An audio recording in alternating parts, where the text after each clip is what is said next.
सूरज की जो रोशनी है वो 42% हमें दिखाई देती है और 58% नहीं दिखाई देती है। तो इट मीन्स कि वो रोशनी आती ही नहीं है, या वो रोशनी तो पूरी आ रही है 100%, लेकिन हमें दिख नहीं रही है। कुल मिला के जितनी भी बिजली पृथ्वी पर सारे मनुष्य मिलके साल भर में बना पाते हैं, उतनी बिजली तो सूरज एक दिन के भीतर ही कुछ घंटों में हम पे डाल देता है। जिसको हम इतनी घृणा से देखते हैं वो हमारे शरीर से ही निकलता है और कुछ घंटे पहले बड़ा स्वादिष्ट भोजन होता है। इसीलिए हमें दुनिया में ये बहुत बड़े नाम जो अचीवर्स के चलते हैं उनको बहुत ज्यादा गंभीरता से नहीं लेना चाहिए।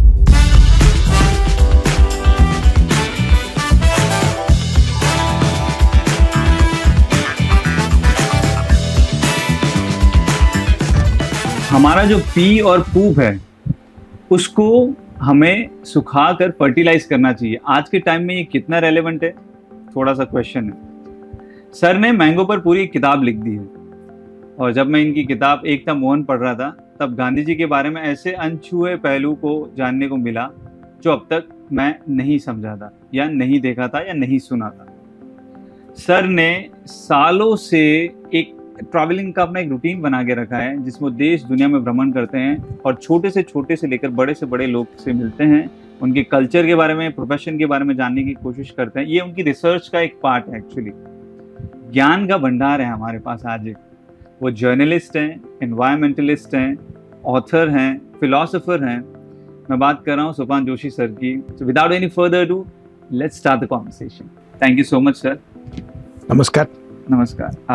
आपने जो सेशन में जितना कुछ कहा और ऐसा लगा कि वो चीज़ें चलती रहें, मैं और सुनूं और समझूं इस चीज़ के बारे में। बिकॉज पहली बार मैंने आपके मुंह से ये सुना कि 42% रोशनी सूरज की दिखाई देती है, बाकी की नहीं दिखती है। तो ये क्या है सर, इसके बारे में थोड़ा सा आप और डिलिबरेटली कुछ और बताना चाहेंगे? ये इसमें हमको जो पहली बात ध्यान रखनी चाहिए वो ये है कि दुनिया को समझने के लिए हमारे लिए जो रास्ते हैं वो हमारी इंद्रियों के हैं। देखकर, सुनकर, सूंघकर, चखकर हम दुनिया को समझते हैं। जो चीज़ हमारी इंद्रियों से परे है वो हमको समझ नहीं आती। उसमें से कुछ बातें हमको अब समझ में आने लगी हैं क्योंकि हमने ऐसे यंत्र बना लिए हैं जो उनको समझ सकते हैं। जैसे आजकल इस तरह के कैमरे बन गए हैं जो कीड़ों की आंख से फूलों को देख सकते हैं, और उन कैमरों से जो दृश्य सामने आता है वो हमारे लिए एकदम अपरिचित है। हालांकि उन फूलों को हम भी देखते हैं, लेकिन हमारी आंख वो नहीं है जो कीड़ों के पास होती है। कीड़ों की आंख में जितने रंग आते हैं, जितने उसकी जो क्षमता है वो कुछ मायनों में हमारी आंख से कहीं ज्यादा है। इस तरह के कुछ सांप होते हैं जो इंफ्रारेड रेडिएशन सेंस कर लेते हैं। हमारे लिए इंफ्रारेड रेडिएशन बहुत साधारण समाज में नई बातचीत है क्योंकि फिल्मों में हमने कुछ इंफ्रारेड कैमरा देखने शुरू किए हैं। कुछ प्रेडेटर वगैरह जैसी फिल्मों में कुछ इंफ्रारेड रेंज में देखने की बात आती है, जहां से हमको इसके बारे में सुनने को मिलता है। तो इससे एक बात तो ये समझ में आती है कि हमारी समझ का ताना बाना बहुत हद तक फिल्मों से, साहित्य से, हम जो आसपास सुनते हैं उससे बनता है। उसमें सत्य कितना है और मिथ्य कितना है, इसका भेद करना हर किसी के लिए आसान नहीं होता। अब उसके जो भी कारण रहे हों, मैं पत्रकारिता में आ गया, और पत्रकारिता का काम यही है कि वो जो तथ्यों से समझ में आता है और जो कल्पना में समझ में आता है उसमें भेद करना सीखे। तो मेरी पत्रकारिता यही है, और सामाजिक पत्रकारिता है। मैं विशेषज्ञों के लिए नहीं लिखता, विशेषज्ञों के पास मैं समझने के लिए जाता हूँ, लेकिन मेरी बात साधारण लोगों से होती है। तो मुझे ये सभी तथ्य इस तरह से बताने पड़ते हैं कि अपने घर परिवार में, घरेलू वातावरण में ये बातें समझी जा सके। तो इस वजह से भाषा साधारण रखनी पड़ती है, और थोड़ा ये सोचना पड़ता है कि हम जो बता रहे हैं वो सामने वाले को समझ में आएगा या नहीं। जो आप अभी कह रहे थे कि आपको लग रहा था कि ये बातचीत खत्म ना हो, तो ये जिन लोगों से काम सीखा है उन्होंने मुझे बताया था कि बेहतर ये है कि आप तब चुप हो जाएं जब लोग और चाहते हैं, बजाय इसके कि आप तब तक बोलते रहें जब लोग सुनना नहीं चाहते। नाइस। सो मेरा क्वेश्चन ये था सर कि सूरज की जो रोशनी है वो 42% हमें दिखाई देती है और 58% नहीं दिखाई देती है, तो इट मीन्स कि वो रोशनी आती ही नहीं है, या वो रोशनी तो पूरी आ रही है 100% लेकिन हमें दिख नहीं रही है? क्या क्या डिफरेंस है इसमें? हमारी आंख उसे देखने के लिए नहीं बनी। और वो हमें अफेक्ट करती है डायरेक्टली इनडायरेक्टली? बिल्कुल करती है, उसके बिना हमारा जीवन असंभव है। लेकिन हमें वो दिखती नहीं क्योंकि हमारी आंख उसको देखने के लिए बनी नहीं है। जीव शास्त्र में ये बताता है कि हमारी इंद्रियां अपना जीवन चलाने के लिए बनी है। जीवन का विवर्तन, जिसे एवोल्यूशन कहा जाता है, उसमें इंद्रियों की भूमिका यानी सेंसरी कॉग्निटिव अपैरेटस की भूमिका अपना जीवन चलाने से है, सर्वाइवल से है, सत्य जानने से नहीं है। इसलिए हमारी सत्य जानने की क्षमता बहुत सीमित है, और खासकर इस तरह के सत्य जो हमारी इंद्रियों के परे हैं, वो जानना समझना बहुत कठिन होता है। अब सूरज एक सितारा है, सितारे के भीतर हाइड्रोजन के कण मिल के हीलियम बनते हैं, और उनके मिलने से बड़ी मात्रा में ऊर्जा बाहर छूट जाती है। सितारे ऐसे ही चलते हैं, अलग अलग तरह के सितारे होते हैं, उनमें सूरज एक तरह का सितारा है। तो उसमें इतनी ऊर्जा होती है कि वो मतलब हम उसको जानना तो बहुत दूर की बात है, हम उसकी कल्पना भी नहीं कर सकते। और कुल मिला के जितनी भी बिजली पृथ्वी पर सारे मनुष्य मिलके साल भर में बना पाते हैं, उतनी बिजली तो सूरज एक दिन के भीतर ही कुछ घंटों में हम पे डाल देता है। तो हमारे साथ ये दिक्कत है कि हमारी समझ अपने आसपास के दायरे से बनती है, लेकिन हम जिस संसार में रह रहे हैं वो हमने नहीं बनाया, सृष्टि ने हमें बनाया है, हमने सृष्टि को नहीं बनाया। लेकिन हम इस मुगालते में आ जाते हैं कि हमने सृष्टि को बनाया है और हम सृष्टि को अपनी सुविधा के हिसाब से मोड़ सकते हैं, उसको अपने हिसाब से ढाल सकते हैं। कुछ चीजें हम ढाल सकते हैं, लेकिन हम सृष्टि को नहीं बदल सकते। सर इसी पे मुझे एक सवाल अभी दिमाग में आ रहा है। हम इस सृष्टि में सबसे निचले पायदान पे आते हैं, इंसानी तौर पे अगर देखा जाए तो। मतलब सबसे पहले ऑब्वियसली यूनिवर्स हैं, फिर दूसरे जीव हैं, और उसके बाद सारी एक स्पीशीज जो ह्यूमन की है वो स्टार्ट हुई है। मुझे ऐसा लगता है, आप मुझे करेक्ट कीजिएगा मैं कितना सही हूँ गलत हूँ, कि हम लोग निचले पायदान पे आते हैं, हमारा पायदान एकदम ऊपर नहीं है। पर जैसा भी आपने कहा कि सारा कंट्रोल हम करना चाहते हैं, हम इस चीज़ को नहीं समझना चाहते कि हमसे ऊपर भी कोई है जो ये चीज़ें चला रहा है। सूरज जब पूरब में उगता है तो वो सालों पहले पूरब में ही उगता था, आज भी उगता है और सालों बाद भी तभी भी सूरज पूरब में ही उगेगा। तो ये कंट्रोल हमने कब से अपने हाथ में ले लिया कि हम ही हैं? तो अब जो सवाल पूछा अंत में, उसी से हम बात पकड़ते हैं। सूरज उगता नहीं है, पृथ्वी घूम रही है। लेकिन हमारी भाषा, क्योंकि हमारी इंद्रियों से आ रही है, और हमारी इंद्रियों को दिखता है कि सूरज पूरब में निकला, आकाश में चला और पश्चिम में अस्त हो गया, तो हम आज भी सूर्योदय और सूर्यास्त का समय पूछते हैं, क्योंकि हमारा अनुभव हमें ये बताता है। इससे पता लगता है कि हमारा अनुभव कितना गलत है, क्योंकि सूरज उगता नहीं है। ये आज कई तरह से पता लग चुका है कि पृथ्वी घूम रही है। अब हम दोनों ऐसे ही बैठे हुए हैं, हमको लगता है हम स्थिर हैं, हमें ये आभास हो रहा है कि हम स्थिर हैं, लेकिन हम जहां पे हैं उस जगह पर हमारी पृथ्वी के साथ घूमने की गति लगभग 1500 किलोमीटर प्रति घंटा से लेकर 1400 किलोमीटर प्रति घंटा के बीच में है। इस गति से हम पूरब की ओर चल रहे हैं। यही नहीं, पृथ्वी जिस गति पर सूर्य के आसपास घूम रही है वो 1,08,000 किलोमीटर प्रति घंटा है, और उस गति का हमें आभास भी नहीं होता। तो इसके लिए एक उपमा काम में आती है कि आप सोचिए कि आप एक गाड़ी के अंदर बंद मक्खी हैं। मक्खी गाड़ी के अंदर उड़ रही है और गाड़ी 100 किलोमीटर प्रति घंटा पे चल रही है, तो मक्खी की गति क्या होगी? मक्खी जो अपने पंख की गति से उड़ रही है वो उसके उड़ने की गति है, लेकिन उसकी गति क्या होगी ये तो गाड़ी पे भी निर्भर है। राइट। और गाड़ी जिस ग्रह के ऊपर चल रही है उस पर भी निर्भर है। तो हमारी गति कई तरह की चीजों से तय होती है। उसी तरह हमारी सद्गति भी बहुत सी चीजों से तय होती है, और हमारी दुर्गति भी ऐसे ही बहुत सारी चीजों से तय होती है। इसीलिए लोग कहते हैं कि मैं तेरी गत बना दूंगा जब किसी को धमकी देते हैं, क्योंकि गति का ही, आप अगर गति शब्द को ही ले लें संस्कृत से आने वाला, तो उसके कितने रूप निकल आते हैं।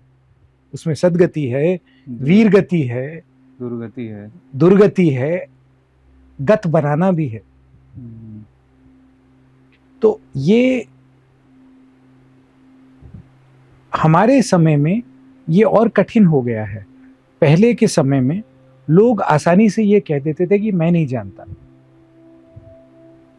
हर भाषा में, मुझे पता नहीं इसको गुजराती में कैसे कहते होंगे, हिंदी में पता नहीं कितना, क्या मालूम, लोग आसानी से कह देते थे अल्लाह जाने, राम जाने, भगवान जाने, दाता जाने, रब जाने, क्योंकि लोगों को ये स्वीकार करने में कठिनाई नहीं होती थी कि सब कुछ जानना तो सृष्टि के बनाने वाले का काम है, हमारा काम नहीं है।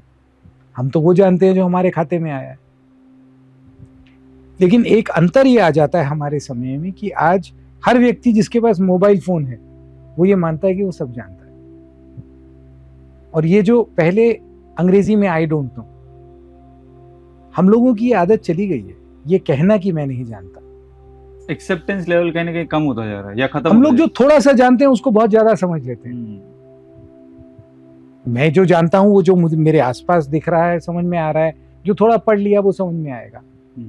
लेकिन ये तो हम सब सागर के सामने अपने अपने चम्मच कटोरी लेके खड़े हुए हैं, और जितना पानी उसमें आ जाता है उससे हम अब सब कुछ देखना समझना चाहते हैं, लेकिन वो जहां से आया वो तो सागर है। सर, विचारधारा को किस तरीके से एक्सपेंड किया जाए कि हमारा एक्सेप्टेंस लेवल बढ़े और हम समझने के लिए चीज़ों को करें, ना कि समझाने के लिए? उसके लिए विचारधारा का एक बड़ा होना बहुत ज़रूरी है। कैसे पॉसिबल? विचारधारा शब्द को ही ले लो। पहले उसमें वी और चर है। चर जो है वो चराचर है, मतलब जो जीवन हमारे चारों ओर फैला हुआ है वो चराचर है। उसमें भेद करना विचार है। अच्छा, तो ये भेद करना कि मुझसे अभी ये बात करते हुए एक व्यक्ति मेरे सामने बैठा है, एक व्यक्ति कैमरे के पीछे भी है, उसमें और तुम में अभी भेद है। उसका काम हमारी बातचीत को ठीक से पकड़ लेना है। जी। तुम्हारा काम बातचीत को चलाना है, मेरा काम तुम्हारे सवालों का जवाब देना है। ये भेद कैसे करते हैं हम? देख समझ के कर लेते हैं, लेकिन उसके लिए हमें ये भी तो ध्यान देना पड़ेगा कि हम जो दूसरे काम कर रहे हैं उन्हें गंभीरता से लें। हम ही में से अभी कोई एक व्यक्ति होगा जो हमारी आवाज रिकॉर्ड कर रहा है, और हम जो काम कर रहे हैं उसमें उसका भी योगदान है। लेकिन जब ये कोई देखेगा तो उसको दो चेहरे दिखेंगे यहाँ। उसको ये नहीं दिखेगा कि किसी एक व्यक्ति ने मेहनत की है कैमरे के पीछे, किसी एक व्यक्ति ने साउंड रिकॉर्ड किया है, कोई दूसरा इसकी एडिटिंग करेगा, किसी ने बड़ी मेहनत से यहाँ पे प्रकाश का इंतजाम किया है, किसी ने ये स्टूडियो सुंदर स्टूडियो बनाया है जी। वो सब भी तो हमारी बातचीत में है। बिल्कुल लेकिन जब हम देखेंगे तो हमको दो चेहरे दिखते हैं। बिल्कुल सही बात। जैसे लोग फिल्म देखकर आते हैं तो पूछते हैं किसकी फिल्म थी, तो वो कहेगा कि शाहरुख खान की थी, नहीं तो ऋतिक रोशन की थी।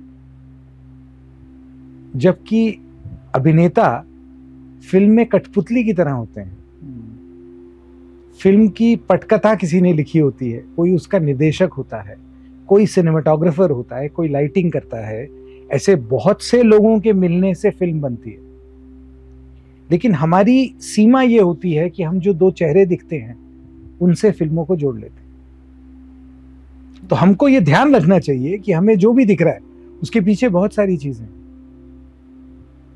अगर हमारी बातचीत ये अच्छी हो जाती है, किसी सुनने वाले को अच्छी लगती है, तो वो सुनने वाले को एक ख्याल उसके लिए भी रखना चाहिए जिसने ये सुंदर स्टूडियो बनाया है। ये बातचीत थोड़ी अटपटी लगेगी, लेकिन ये बातचीत पहले थी समाज में, दुनिया भर के समाजों में थी। आधुनिकता ने हमको अपने सम्मोहन में फंसा दिया है। जो हमें दिखता है हम उसी को अंतिम मान लेते हैं। तो इसका एक बहुत आसान तरीका है अपनी दृष्टि बड़ी करने का। इसीलिए विचार को धारा में नहीं डालना चाहिए, और अगर डालो तो तरह तरह की धाराओं में डालना चाहिए। विचार की कोई एक धारा नहीं होती। जो चराचर है वो किसी एक नाली में नहीं बह रहा, धाराएं बहुत होती है। मतलब ये कुछ वैसा ही है कि जैसे इंडियन क्रिकेट टीम है तो उसमें धोनी भी है, विराट भी है, हार्दिक पांड्या भी है, केएल राहुल भी है। उसके अलावा जो लोग खेल रहे हैं वो हमें दिखते हैं। जो हजारों ऐसे खिलाड़ी होंगे जिनके साथ, जिनके मुकाबले में खेल खेल के बड़े खिलाड़ी तराशे जाते हैं। अगर वो अच्छा नहीं खेलते तो ये खिलाड़ी बड़े नहीं बनते। यानी जिन बड़े खिलाड़ियों का नाम हम ले रहे हैं, उनके जो भी गुण हैं, अवगुण हैं, उनका जो हुनर है, उनका जो कौशल है, वो दूसरे खिलाड़ियों के मुकाबले में तराश के बना है। हमें वो तो नहीं याद कौन खिलाड़ी थे, हमें नहीं याद कौन कोच थे जो इनमें से छोटे लड़के लड़कियों को पकड़ के लाते हैं, उनको कहते हैं नहीं तुम में अच्छी क्षमता है, तुम खेलो। किसी के घर जूते नहीं होते, किसी के घर खाने की किल्लत होती है। मैं ऐसे प्रशिक्षकों को जानता हूं जो अपनी जेब से पैसा देके, उनको लगता है कि ये गरीब घर से, इसको ठीक से खाना नहीं मिलता, तो उसके खाने का कुछ इंतजाम कर देते हैं। कोई जूता ले आता है। ऐसे लोगों का बहुत बड़ा उपकार होता है। इसीलिए हमें दुनिया में ये बहुत बड़े नाम जो अचीवर्स के चलते हैं, उनको बहुत ज्यादा गंभीरता से नहीं लेना चाहिए। हर इंसान, तुम अगर यहां अभी बैठे हो, मुझसे बात कर रहे हो, तो तुम्हें किसी एक माँ ने जन्म दिया है, एक पिता ने जन्म दिया है। उन्होंने प्यार से पाल पोस के बड़ा किया होगा, एक परिवार पूरा उसमें लगा होगा, मोहल्ले में कई लोगों ने प्यार से बर्ताव किया होगा, यार दोस्त होंगे, पूरा कुनबा होगा। तो हर एक व्यक्ति कितनी चीजों का संगम है। लेकिन हम जब उसको अपनी छोटी दृष्टि से देखते हैं तो वो सब हटा देते हैं, और ये दृष्टि छोटी है। हमको अपनी दृष्टि बड़ी करनी चाहिए। अगर तुम मेरे लिए कुछ अच्छा करते हो तो मेरे मन में उन सब लोगों के लिए कृतज्ञता होनी चाहिए जिनके जरिए तुम्हारी अच्छाई मुझे मिली है। ये मैं ही है ना सर, मैं मतलब मैंने किया, ये अहंकार का भाव ये निकलता नहीं है। आपका एक पॉडकास्ट सुन रहा था, उसमें लद्दाख वाले पद्मा जी जो कि फर्टिलाइज करते हैं अपने सारे पूप को, और फिर आपने उनसे पूछा, आप वहाँ गए हुए थे, आपने उनसे पूछा कि इसको तुम खुद ही करते हो अपने हाथों से, खुद ही अपने हाथों से लेके जाके ये सारी चीज़ें फर्टिलाइज करते हो? उन्होंने बोला हाँ। आपने बोला घिन नहीं आती है? उन्होंने कहा घिन किस बात? उन्होंने उस पर्सपेक्टिव से नहीं सोचा उस चीज़ को। हम छोटी सी छोटी चीज़ करने में भी अहंकार, मैं, इस चीज़ को ले आते हैं, उसमें घिन आने लगती है। एक इंसान जो उस चीज़ को इतना डाइवर्स पर्सपेक्टिव से देख रहा है, उसके लिए वो दुनिया ही पूरी अलग है। तो ये जो मैं है, ये कैसे निकाला जाए अंदर से कि चीज़ बहुत सेटल डाउन हो जाए, बहुत ईजी हो जाए सबके लिए? कबीरदास के एक दोहे में ये आता है कि अमृत छोड़ छोड़ विषय को धावे, उल्टी फांस फसानी हो। सारी दुनिया के बड़े संतों ने, जो समाज के संत थे, उन्होंने हमको ये बार बार बताया कि ये जो मूल है उसको छोड़ के दूसरी चीजों के आकर्षण में आसानी से भाग जाते हैं, और इससे बचने का सभी समाजों के संतों ने कहा है अपनी अपनी तरह। इसको हम कैसे साधें? तो उसका एक आसान सा तरीका है कि हम जहां खड़े हैं, जहां पर हैं, उस जगह को बनाने में, हमको बनाने में कितने लोगों ने योगदान दिया है, ये याद रखना चाहिए। अब तुमने मेरी प्रशंसा में कुछ 2-4 वाक्य कहे जब तुम इंट्रोडक्शन मेरा परिचय दे रहे थे। मान लो मैंने कुछ अच्छा काम किया है, छोटा लड़का था मैं, तो जैसे छोटे लड़के नटखट होते हैं मैं भी था, न जाने कितनी तरह की बदमाशियां की हैं, पतंगों के पीछे भाग रहे हैं बेसुध होकर। उस समय केवल पतंग दिखती है कि किसी तरह ये पतंग पकड़ लेनी है, और उस समय ये नहीं दिखता कि सड़क पे ट्रैफिक कितना है। न जाने कितनी बार मुझे याद है मोहल्ले के लोग जो पकड़ के सड़क से अलग कर देते थे। एक बार मुझे अच्छे से याद है, एक बड़ी गाड़ी आ रही थी और मैं उसके सामने भाग रहा था, बिल्कुल अचानक उसके सामने आ गया, और कोई दुकानदार अपनी दुकान लगा रहा था गली में, तो उसने झट से छोड़ के मुझे खींचा अलग, और वो गाड़ी का ब्रेक नहीं लगा, गाड़ी का ब्रेक आगे जाके लगा, यानी वो मुझे खींचता नहीं। तो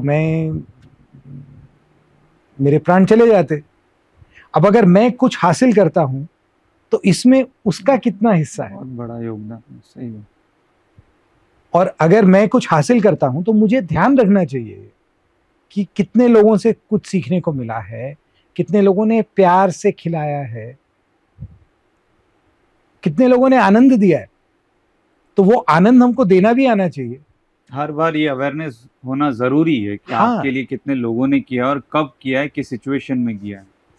इसीलिए ये जो अचीवर्स वाली बातचीत है, ये मैं एकदम बेईमानी मानता हूँ।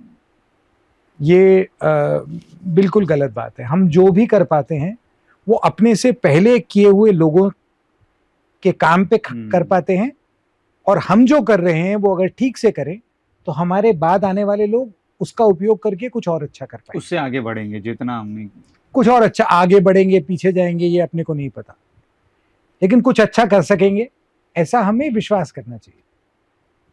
सर, आपने कहा कि जो हमारा पूप है, पी है, उसको फर्टिलाइज करना जरूरी है, ठीक है। सूखा शौच वाला जो कॉन्सेप्ट है वो आज के टाइम में कैसे रेलेवेंट होगा सर? कोई इंसान एक बिल्डिंग में रहता है, उसके यहाँ फ्लश है, वो वॉशरूम में जाता है, अपनी चीजें करता है, उसके बाद उसको फ्लश कर देता है। वहां कहाँ ये सूखे शौच का कॉन्सेप्ट किस तरीके से काम करेगा? मैं ऐसा पाता हूं कि इस तरह की बात करते ही लोग उसकी यंत्रणा में अटक जाते हैं कि कौन सा यंत्र इसे ठीक कर देगा। तो पहली बात तो ये जान लो कि कोई यंत्र इसे ठीक नहीं कर सकता। ठीक अगर होगा ये, तो उसके लिए पहले हमें ये स्वीकार करना पड़ेगा कि हमारा मल, हमारा मूत्र हमारी जिम्मेदारी है, किसी और की नहीं है। हमारे देश में ये बहुत कड़वी बात है कि सफाई के लिए हमने अपने जल स्रोतों की बलि चढ़ा दी है, और बड़ी संख्या में सफाई का काम जबरदस्ती ऐसी जातियों के लोगों को करना पड़ता है जिन्हें अछूत माना गया है, जिन्हें मनुष्य ही नहीं माना गया है। तो ये हमारी सफाई की कीमत चुका रहे हैं, और हमें लगता है हम बड़े साफ सुथरे हैं। तो ये सफाई तो नहीं हो सकती।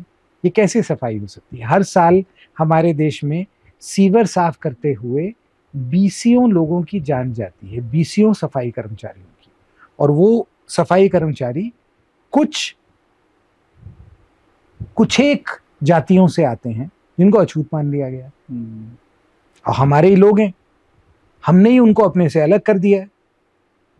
तो अगर हम अपने मलमूत्र की जिम्मेदारी लेते हैं तो हमें यह भी दिखने लग जाएगा कि ये हम अनीति कर रहे हैं। अगर हम फ्लश से अपना टट्टी पेशाब नदी में डाल रहे हैं तो ये नदी के साथ अन्याय है।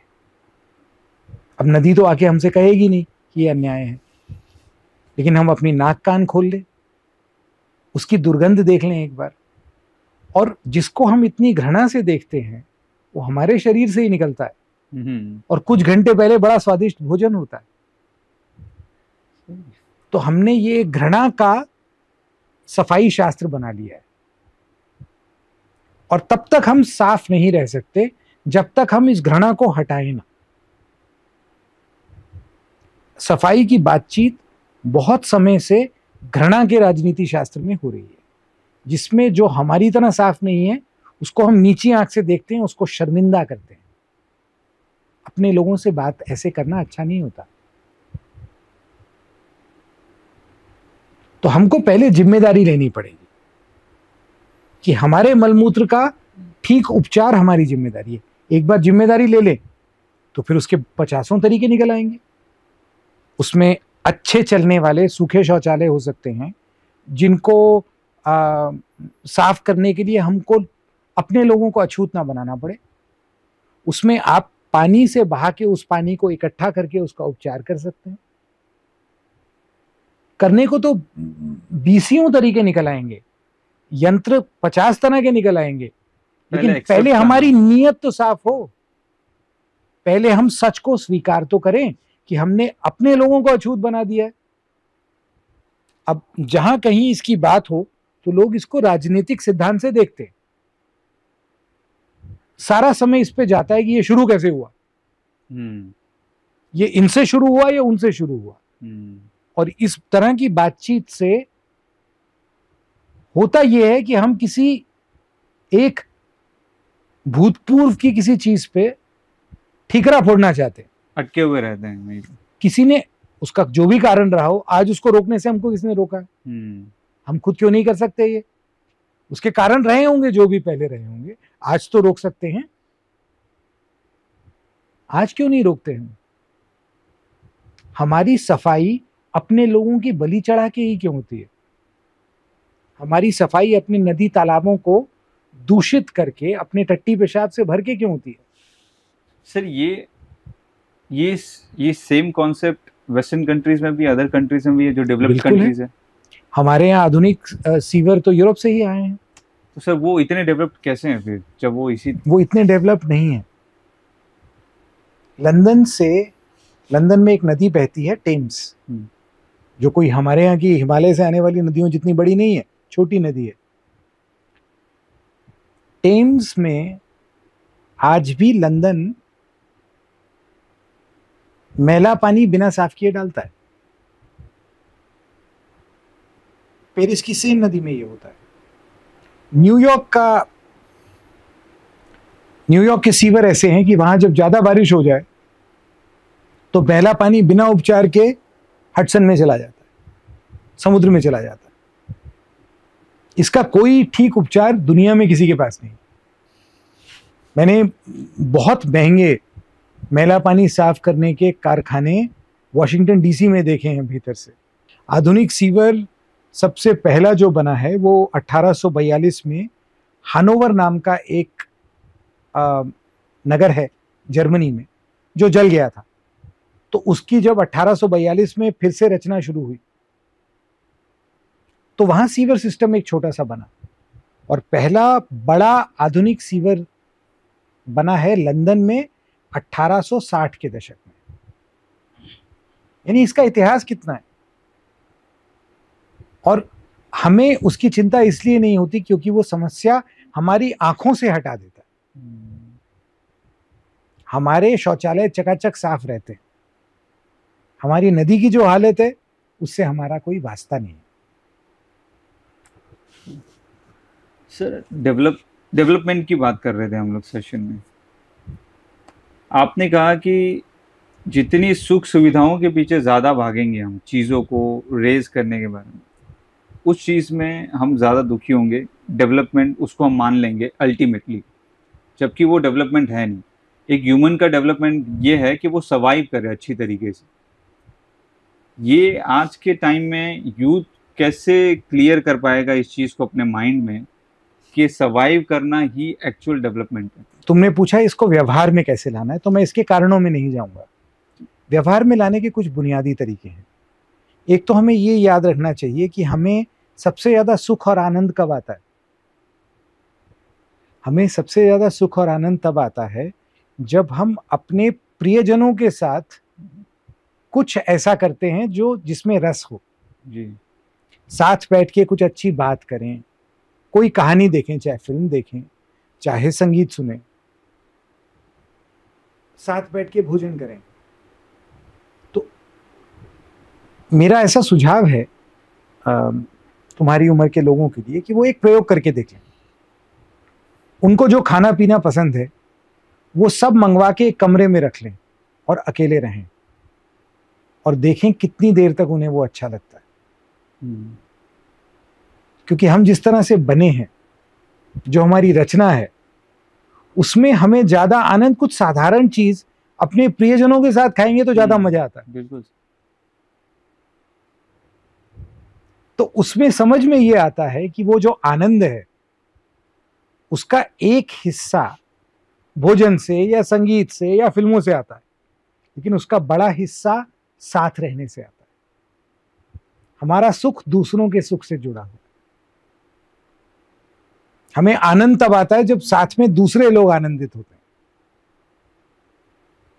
और ये आप चाहें तो साधारण सहज सामाजिक जीवन से समझ सकते हैं, और आप चाहें तो एवोल्यूशनरी बायोलॉजी से समझ लीजिए। एवोल्यूशनरी बायोलॉजी ये बताती है कि हमारा विवर्तन एक सामाजिक जीव की तरह हुआ। अकेले रह के हम कभी सुखी नहीं रह पाएंगे। व्यक्तिगत चीजें बहुत ज्यादा होंगी तो वो हमें सुखी नहीं करेंगी, वो हमें अकेलापन बढ़ाती हैं, अवसाद बढ़ाती हैं। साधन बढ़ते जा रहे हैं लेकिन लोगों का शामिलाती आनंद उतना नहीं दिखता। दिखता है तो क्या दिखता है, उसके भयानक रूप आते हैं सामने। आजकल हर सामाजिक अवसर पर, चाहे वो धार्मिक अवसर हो, चाहे वो शादी ब्याह हो घर में, चाहे वो किसी तरह का आनंद उल्लास हो, डीजे के बिना काम नहीं चलता। क्या हम सांस्कृतिक रूप से इतने गरीब लोग हैं कि टेप पे बजाए बिना हमारे जीवन में संगीत ना आ सके?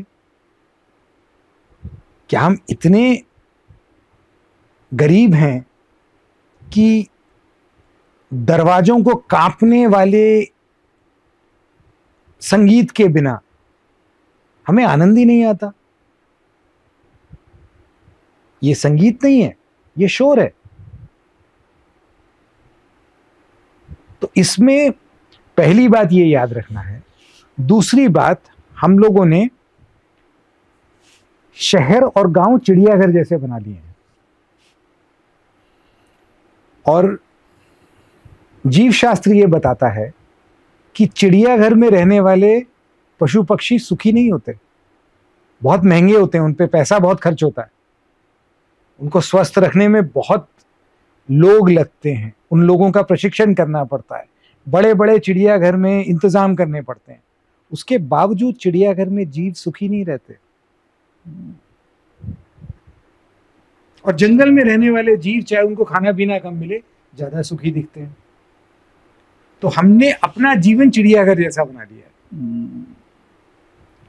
अब उसमें और शोर करके और भोजन पाके और जोर से चीख के हम सुखी नहीं रह पाएंगे। हमें अपना जीवन सहज करना पड़ेगा। तो ये दूसरी बात है। तीसरी बात यह है कि हम सहज समाज आज कहां पा सकते हैं? तो आज भी बहुत से आदिवासी इलाके हैं जहां लोग प्रकृति से वैर किए बिना रहते हैं। आदिवासी समाजों ने जो समाज का रस था, आनंद था, कई जगह वो अभी भी आदिवासी समाजों में बचा हुआ है। तो हमें उनसे सीखना पड़ेगा, क्योंकि हमें अगर लग रहा है कि और यंत्र बना के और खाना खा के और उपभोग कर करके हम सुखी हो जाएंगे, तो ये होने वाला नहीं है। हमारे शरीर बीमार होंगे, हमारा मन बीमार होगा, हम असहज होते चले जाएंगे। हमें ये याद रखना पड़ेगा कि सहज रूप से आनंद क्या होता है। चार दोस्त साथ बैठे, उनमें अच्छे गाने वाले लोग हों तो संगीत का मजा आ जाता है। उसके लिए आपको डीजे नहीं चाहिए जिससे आस पड़ोस के घरों की खिड़कियां बजने लगे। आज हमें अपने थोड़े से आनंद के लिए बहुत से लोगों को बहुत सारी परेशानी देनी पड़ती है। ये सहजीवन का तरीका नहीं है। सर, आपने आनंद की बात की, मैं थोड़ा सा इंटरवीन करूंगा आपको। यूथ आज के टाइम में, बिकॉज आपने डीजे और इसकी बात कर रहे थे, ड्रग्स का कल्चर इतना बढ़ रहा है धीरे धीरे। तो मैंने देखे हैं 13, 14, 15, 18 साल के लड़के लड़कियां, they are incline towards drugs, intoxication, सिर्फ आनंद के लिए। इवेंचुअली उन्हें पता नहीं है कि उन्हें कहाँ लैंड करना है। तो थोड़ा सा अगर आप इसको। तुमने ये बड़ी अच्छी बात कही, क्योंकि इस तरह की चिंता मुझे देश के दूसरों हिस्सों से भी अब बढ़ती हुई सुनाई दे रही है। मेरा घूमना फिरना होता है अलग अलग हिस्सों में, तो वहां अलग अलग उम्र के लोग मिलते हैं। तो ये समझ में आ रहा है कि कम उम्र के लोगों में खतरनाक नशा बहुत बढ़ता जा रहा है। इसको हम कैसे समझें? पहली बात तो, नशे की ओर जाने का उसके कई कारण होते हैं, लेकिन हमारे पास अगर हम सहज सामाजिक अवस्था में देखें तो कई तरह के बढ़िया नशे हैं। साथ मिलके नाचना नशा है, झूमना नशा है, बारिश में अच्छे आरण्यक वातावरण में बैठ के कुछ भजिए अजिए खाना आनंद है। ये जब लोगों को ये आनंद मिलना कम हो जाता है तब वो दूसरे नशे ढूंढते हैं। ये जो नशा है ये हमको दूसरों से जोड़ता है। साथ मिलके नाचेंगे, साथ मिलके खाएंगे, साथ मिलके गाएंगे तो हमारा प्रेम बढ़ेगा। अगर वो प्रेम नहीं है तो लोग दूसरे नशे ढूंढेंगे। तो इसमें एक टूटते समाज के लक्षण दिखते हैं। जहां लोगों को आपस में एक दूसरे से आनंद नहीं मिल रहा, एक दूसरे से रस नहीं मिल रहा, तब वो नशे के कई कारण होते हैं। उसका एक कारण केवल राजनीतिक है, क्योंकि ऐसा तो नहीं हो सकता कि नशीले पदार्थों का इतना सारा व्यापार बिना राजनीतिक सत्ता और कॉरपोरेट पैसे के हो जाए।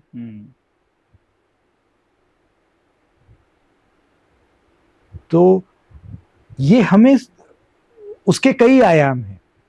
उसका एक सामाजिक आयाम है, एक राजनीतिक आयाम है, एक कानूनी आयाम है कि आखिर ऐसा क्या है कि हमारी पुलिस इसको रोक नहीं पाती। बहुत नए नए तरह के नशे सुनने में आते हैं। एक बार मैं एक दोस्त के साथ एक फिल्म देखने जा रहा था और मुझे पता नहीं था वो फिल्म नशीले पदार्थों पे थी।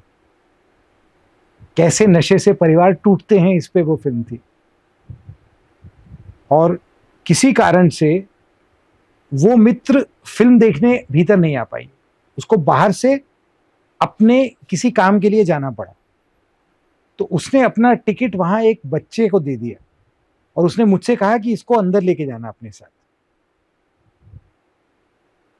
वो मैं ले गया उसको। भीतर गए तो वो लड़का एक कपड़ा उठा के अपने नाक के नीचे रखे हुए था। ये कितनी पुरानी बात है सर? ये बात होगी 15-1 साल पुरानी, हो सकता है 16 साल पुरानी। और वो कपड़े से बार बार कुछ सूंघे जा रहा था। तो पहले मुझे समझ में नहीं आया, जरा देर बाद देखा तो वो नशे में धुत था। तो मैंने उससे पूछा, जब इंटरवल हुआ, लाइट खुली, तब मैंने देखा तो वो ग्लू में कपड़ा डाल के सूंघ रहा था। और ये इतना विद्रूप अनुभव था। सामने नशे पे फिल्म चल रही है और मेरे बगल में एक बच्चा बैठा है।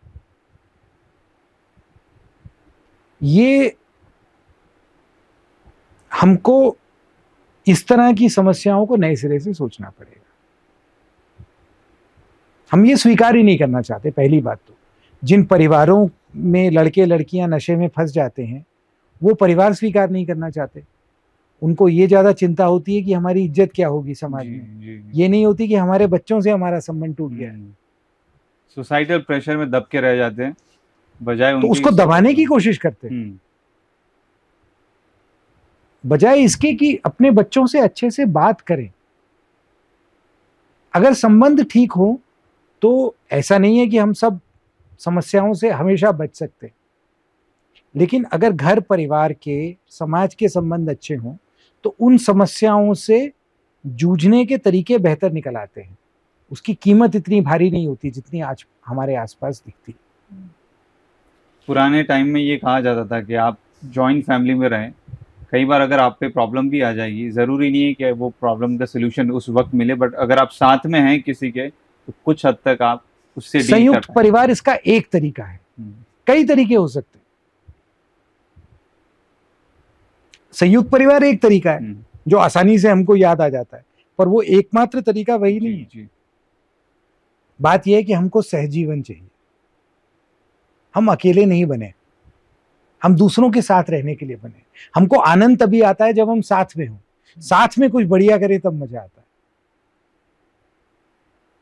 और हमको पढ़ाई लिखाई में बहुत कम उम्र से व्यक्तिगत सोच में जबरदस्ती डाला जाता है, जहां पे हम ये देखना चाहते हैं कि मेरे नंबर उससे ज्यादा आए कि नहीं।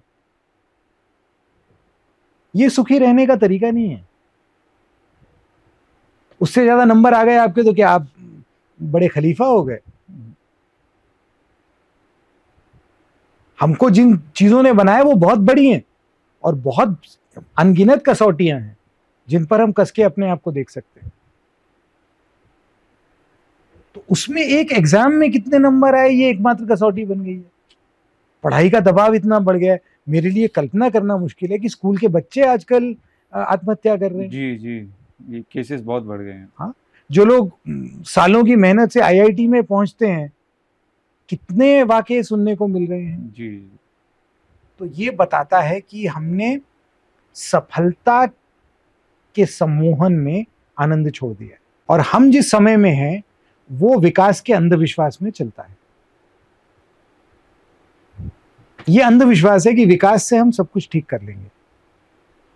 गांधी जी को ये समझ में आ गया था कि ये ठीक करने वाला नहीं है। तो हमारे समय का जो अंधविश्वास है वो तो जो गांधी जी सत्य की बात कर रहे थे उससे उल्टा है। हमको आज पता है कि हम जिसे औद्योगिक विकास कहते हैं उससे जलवायु बदल रही है पृथ्वी की, और उससे बहुत बड़े बड़े नुकसान होने की आशंका तो है ही। कई नुकसान अब हमें दिखने लगे हैं, लेकिन ये कठोर सत्य स्वीकार करना कठिन होता है। हम लोग केवल नशीली दवाओं के असर में पगलाए हुए नहीं हैं, हम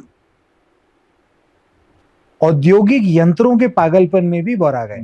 गैजेट्स, और गैजेट्स हमारे सुख के लिए जरूरी नहीं है। ऐसा नहीं है कि 1000 साल पहले लोग सुखी नहीं थे, हम ही सुखी हैं। जी। आज भी तो इतने गैजेट्स के बावजूद लोग क्यों नशे की दवाओं में फंस रहे हैं? ये बात भी है। अगर इतना विकास हो गया हमारा तो इतनी दिक्कतें क्यों आ रही हैं? क्यों हमारे नदी नाले टट्टी पेशाब से सड़ रहे हैं? तो ये इसके पीछे ये अंधविश्वास है कि हमने अपने आप को बनाया, हम कब्जा कर लेंगे दुनिया पे, दुनिया को ठोक बजा के सही कर लेंगे। ये सही नहीं है। हमको सृष्टि ने बनाया है। जब तक हम सहजता से रह लेंगे तब तक हमारी हस्ती चलेगी। जब हमारी असहजता एक सीमा पार कर जाएगी तो पृथ्वी हमें ऐसे हटा देगी। तो ये एक तरह का पागलपन का सम्मोहन है, और उसमें जो हमें टोकता है, जैसे जो नशे में पगलाया हुआ कोई व्यक्ति है तो उसका कोई मित्र, कोई शुभचिंतक अगर उसको आके कहे कि तू नशा ना कर, तो उसको लगता है कि ये तो मेरा शत्रु है। तो कुछ ऐसा मामला ये है। Gandhi ji sir, the strong character एक दुबला पतला इंसान सिर्फ धोती लाठी लिए हुए अपने विचारों से एक लड़ाई लड़ी है पूरे देश के लिए, पूरी दुनिया में अपनी विचारधारा को स्टैब्लिश किया। हम अक्सर इस बात में लगे पड़े रहते हैं कि शरीर से ताकतवर हो जाएं, पैसों से ताकतवर हो जाएं, पावर से ताकतवर हो जाएं। थोड़ा हम इस बारे में क्यों नहीं सोचते कि ज्ञान से भी ताकतवर हो सकते हैं, या इंसान उससे ही ज्यादा समझदार हो सकता है। जैसे दूसरी तरह की सत्ता होती है वैसे ज्ञान की सत्ता भी होती है। अच्छा, तो ऐसा तो नहीं है कि जो कॉरपोरेट जगत जिसके किए धरे से हम क्लाइमेट चेंज के इतना पास पहुंच गए हैं, उसके पास ज्ञान नहीं था। अब तो ये पता लग रहा है कि 50-60 के दशक में पेट्रोलियम और कोयले की कंपनियों को ये पता था कि इससे क्या होगा। उनके पास बहुत सारा ज्ञान था, उनके ज्ञान से क्या हुआ? तो ज्ञान हमें बचाने वाला नहीं है। जो लोग बहुत खराब चीजें करते हैं वो भी ज्ञानी होते हैं, और अच्छा काम कौन करेगा ये हम नहीं जानते। साधारण लोग बहुत अच्छा काम कर जाते हैं। तो हमें ये ध्यान रखना पड़ेगा, पहली बात। और दूसरा ये कि ज्ञान कैसा भी हो, चाहे वो आधुनिक हो चाहे पारंपरिक हो, ज्ञान अपने आप में हमें नहीं बचाएगा। ज्ञान नहीं बचाएगा, नहीं बचाएगा। हमारे सहयोग की क्षमता हमें बचा सकती है। अगर हम सहयोग कर सकते हैं तो ज्ञान हमें हमारी मदद करेगा। अगर हम एक दूसरे को खत्म करने में अपना विकास मानेंगे तो ज्ञान हमारा दुश्मन हो जाएगा। यू मीन टू से अगर आप थोड़े कम नॉलेजेबल हो लेकिन आप में ये कैपेसिटी है कि आप किसी का साथ देखिए या किसी के साथ रह के कुछ चीज क्रिएट कर सकते हो, तो वो नॉलेज, कम नॉलेज भी आपको बहुत ज्यादा हेल्प करेगा। ज्ञान के कई प्रकार होते हैं। हमारे डीएनए में भी एक तरह का ज्ञान है। हमको वो ज्ञान समझ में आता है जो हम आसानी से देख समझ लेते हैं।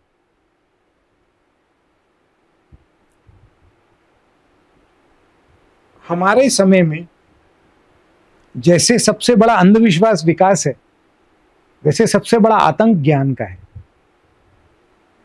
अब मेरे काम के लिए मैंने कुछ ज्ञान अर्जित किया है, तो मैं उसका उपयोग तुम्हें नीचा दिखाने के लिए कर सकता हूं। अरे तुम ये भी नहीं जानते, ये भी नहीं पढ़ा तुमने, क्या तुम्हारा जीवन है, बेकार है, छोड़ो ये सब। ये ज्ञान का आतंक है, और हम सब ज्ञान से आतंकित लोग हैं। और ये जरूरी नहीं है कि ज्ञानी ही अच्छा काम करेंगे। अच्छा काम साधारण लोग कर जाते हैं। उसके लिए सहयोग चाहिए, उसके लिए दूसरों के लिए करुणा चाहिए। और अगर करुणा है तो फिर ज्ञान मदद करता है। अगर दुर्भावना है तो ज्ञान नुकसान करेगा। ज्ञान से भाव थोड़ी बनता है।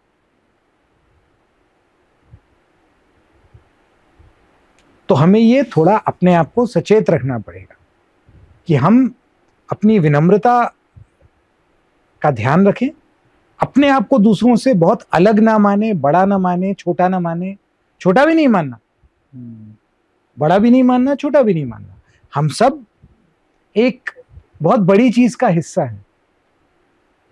जब तक हम ये जानते हैं, जब तक ये हम मानते हैं, तब तक हम ज्ञान को साध के बिगाड़ने से बचा सकते हैं। वरना तो एटम बम भी ज्ञान से ही बनता है।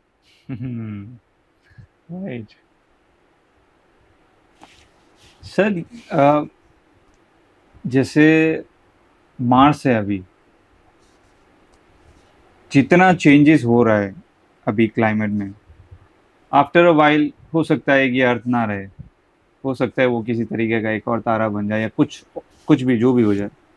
अब क्या लगता है, जैसे एक मार्स था तो वो भी कभी एक अर्थ था, वो बिकॉज ऑफ दिस थिंग जो अभी हो रहा है, ऐसे ही कुछ हुआ होगा बहुत हजारों साल पहले और वो जाके ऐसा हो गया। मार्स एक एग्जाम्पल है मेरे कहने का मतलब। एक जो हमारे सारे प्लैनेट्स हैं वो पहले कभी अर्थ थे। और देखो, इसको ज्ञान से समझने की कोशिश करोगे तो बहुत मेहनत करनी पड़ेगी। okay. हाँ, लेकिन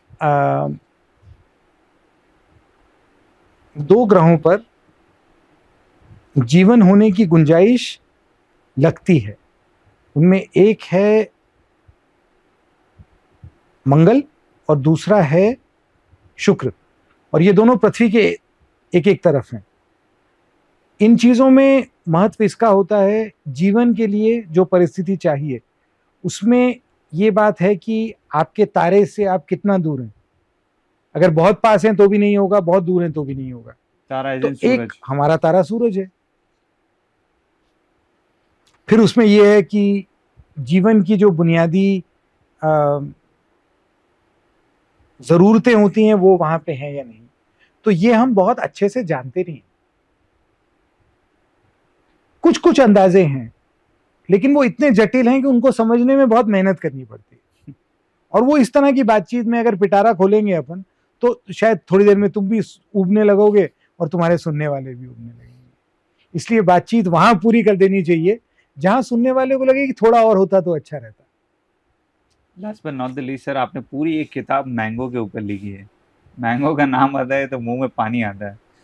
मेरे दिमाग में यही आया था, मैंगो मतलब तो खाई जाना, आम को तो खाई जाना चाहिए, उस पर किताब लिखना मतलब क्या क्या किया जा सकता है और क्या क्या हो सकता है आम के साथ में। और आम का एक क्या एक हिस्ट्री रही है इंडिया में, स्पेशली बिकॉज ऑफ आम शादियां हुई है, बिकॉज ऑफ आम एक वो नेशनल फ्रूट बना है, बिकॉज ऑफ आम बहुत सी चीज़ें चेंज हुई है। ये थॉट कहाँ से आया और आपने पूरा आम के ऊपर?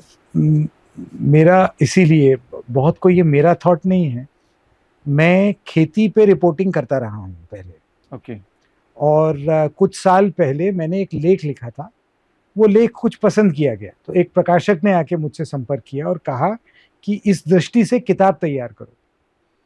तो मुझे पहले लग रहा था कि वो किताब जल्दी से तैयार हो जाएगी। जब उसके लिए घूमना फिरना रिपोर्टिंग करना शुरू किया, तब पता लगा कि ये विषय तो बहुत बड़ा है और जो पहले सोचा था उससे काम नहीं होगा। तो उसमें फिर कई साल लग गए पूरा करने में, बहुत साधन लगे, कई यात्राएं करनी पड़ी, और उसमें से कई तरह की चीजें ऐसी पता लगी जो जिनसे बड़ा अचरज हुआ। जैसे आम की हमारी संस्कृति में केंद्रीय भूमिका फल से नहीं है। अच्छा। केंद्रीय भूमिका अमराई से है। हमारे हर गांव हर शहर में अमराइयां हुआ करती थी, शादी ब्याह अमराइयों में होते थे, बारात आके अमराई में रुकती थी, और सबसे बड़ा त्योहार हमारा मदनोत्सव या वसंत उत्सव हुआ करता था, जो वसंत का उत्सव था, और उसका सबसे बड़ा प्रतीक आम का फूल था। तो फल तो इसमें से निकली हुई एक चीज है। हमारी संस्कृति, हमारा सामाजिक जीवन, हमारी पूजा अर्चना, हमारी इबादत, ये सब आम से जुड़ी हुई है।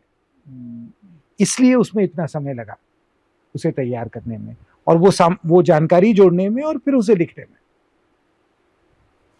तो हमें जो पता लगता है वो उसकी छोटी सी 2 4 6 चीजें पता लगती हैं, क्योंकि आजकल आम का बाजार ऐसा नहीं था जैसा आज है। ये बाजार पिछले 50-60 साल में बना है। उसके पहले लोग वही आम खाते थे जो उनके आसपास होते थे। ज्यादातर लोग जो रईस थे, राजा थे, सेठ थे, उनके पास दूर दूर से आम आ जाते थे। हर किसी के पास ये साधन नहीं होते थे, लेकिन इसका मतलब ये नहीं कि दूसरों के पास, साधारण लोगों के पास आम नहीं थे। हमारा देश अमराइयों का देश था, और लखनऊ जैसी जगह पे जहां बहुत नवाबों के शौक की बात होती है, वहां पुराने लोग बताते हैं कि आम कौमी फल था, आवामी फल था। गरीब के पास अगर गर्मी में सब्जी दाल ना हो तो वो आम से रोटी खा सकता था। आज हमने आम ऐसा कर लिया कि गरीब आदमी उसकी तरफ देख नहीं पाता। तो ये भी एक तरह से अपना समाज, अपनी मिट्टी, अपने देश से एक नया परिचय करने का साधन मेरे लिए बन गया। और मेरी ऐसी आशा है कि पढ़ने वालों के लिए भी वो किताब अपने लोगों से एक नया परिचय होगा, पुराना परिचय जो हम भूल गए, इसलिए नया परिचय।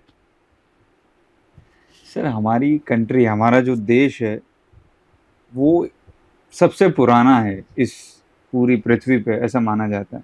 अगेन मुझे करेक्ट कीजिएगा आप। अब तक वो कितना बचा हुआ है इन डेवलप्ड कंट्रीज के मुकाबले, जितना भी? ये बात ठीक नहीं है। ये वही मतलब अपने आप को दूसरों से अलग करने की प्रवृत्ति है। नहीं, मैं इस पर्सपेक्टिव में, हमारा देश कोई फिर हमारा देश क्या है? क्या हम राजनीतिक सीमाओं से अपना देश तय करेंगे? तो इसमें मैं एक बहुत छोटा सा दोहा रहीम का तुम्हें सुना देता हूं। रहीम दास ने ये कहा है, रहीमन रिस्को छाड़ी के करो गरीबी भेस, मीठो बोलो न चलो सबे तुम्हारो देश। यानी गुस्सा छोड़ो, अपने आप को दूसरों से अलग करने की प्रवृत्ति छोड़ो, और गरीबी का भेष यानी साधारण रहने की आदत डालो, मीठा बोलो, नजर झुका के चलो, सारा तो तुम्हारा देश है। ये भूखंड आज से 15 करोड़ साल पहले अंटार्कटिका से लगा हुआ था, तो फिर तो अंटार्कटिका भी हमारा हो गया। उसके बगल में मैडागास्कर चिपका हुआ था साथ में, मैडागास्कर भी हमारा हो गया। फिर अफ्रीका भी वहीं था, साउथ अमेरिका भी वहीं था, ऑस्ट्रेलिया भी वहीं था, तो ये भी हमारे हो गए। और पीछे जाओगे तो ये फिर लॉरेशिया से भी जुड़े हुए थे, यानी एशिया, नॉर्थ अमेरिका भी हमारा हो गया। तुम्हारा क्या है, उसकी इतनी छोटी लकीर क्यों बनाना चाहते हो? बहुत बड़ी चीजों ने हमको बनाया है। मेरा पूछने का पर्सपेक्टिव ये था सर कि जैसे वेस्टर्न कंट्रीज में जो चीजें हो रही है, जो नुकसान कर रही है पूरी कंट्री को, उनकी भी, और कहीं ना कहीं अगर हम अडेप्ट कर रहे हैं तो हमारी भी। मेरा ये क्वेश्चन था कि डिफरेंशिएट करना जरूरी है कि हम कहाँ से हैं। मैं ये नहीं कह रहा कि सारी दुनिया हमारी, ये सब लोग अपने ही हैं, लेकिन क्योंकि ऐसी चीज़ें दुनिया के किसी भी अगर कोने में होती है, हमारे देश में भी अगर होती है, तो उससे अलग होना ज़रूरी है। इसलिए मैं पूछता हूँ कि हमारे कंट्री की तासीर क्या है कि हम आज भी देखो, ये हमको लगता है कि हम आज जुड़े हुए हैं। ऐसी बहुत सी सामग्री है जो बताती है कि आज से हजारों साल पहले भी ये इलाके जुड़े हुए थे, लोगों का आना जाना था, लेन देन था, अपने विचार दूसरों को बताते थे, दूसरों के विचार खुद सुनते थे। तो अगर ये समझना चाहते हो तो ये वही अपने कुएं के मेंढक होने वाली बात हो जाती है। इसके लिए अपने आप को बड़ा करना पड़ता है, दूसरों के कुओं में जा जाके देखना पड़ता है। हमको लगता है कि आज हम ही लोग जुड़े हुए हैं, बहुत पहले से जुड़े हुए हैं। ये लेन देन कितना पुराना है उसको हम गिन नहीं सकते। तो उसमें हमारे बहुत सारे जो पूर्व और पश्चिम के विचार हैं वो फिर मोम की तरह गल जाएंगे। तो ये अगर तुम सही में समझना चाहते हो तो फिर पढ़ाई लिखाई शुरू करो इस पे। और अगर वो पढ़ाई लिखाई नहीं करनी, अपना जीवन चलाने की चिंता करनी है, तो मान लो कि सब हमारा है। ये भी ठीक, आसान हो जाती है चीजें। भाई नहीं जानते लेकिन सब अपना ही है ना। ज्ञान का आतंक दूसरों पे डालना नहीं चाहिए। अपने सुख, अपने आनंद की चिंता करनी चाहिए, अपने स्वास्थ्य की। स्वास्थ्य बड़ा अच्छा शब्द है और यहां हम बातचीत को पूरा करते हैं। स्वस्थ मतलब स्व में स्थित, अपने आप में रहना, और अपने आप में रहना मतलब अपने समाज में रहना, अपने लोगों के साथ रहना, आनंद में रहना। Thank you so much sir कि आपने आज इस पॉडकास्ट के लिए टाइम निकाला। The session was very amazing. हम लोग बहुत एक्साइटेड थे, जैसे ही हमें मैम ने कहा कि सुपान सर आने वाले हैं, so we were very excited कि सर से बहुत कुछ जानने को मिलेगा। स्पेशली बैठेंगे, उनसे बहुत सी बातें करेंगे, सेशन अटेंड करेंगे। You took time for this, so thank you so much. आपसे ये वादा और लेना चाहते हैं कि आप दोबारा ज़रूर आएंगे इस कैंपस में, बिकॉज बहुत से और भी स्टूडेंट्स हैं, they really want to listen to you and we would be honoured to have you once again in our campus. मुझे भी बड़ा अच्छा लगेगा। जो जवान लोगों से मिलके जो आनंद आता है वो मुझे भी आया यहाँ पे। तो मैं तो अपने सुख की चिंता करूंगा, तुम लोगों से मिलके मुझे अच्छा लगा, तो मैं भी इंतजार करूंगा अगली बार कब आना हो।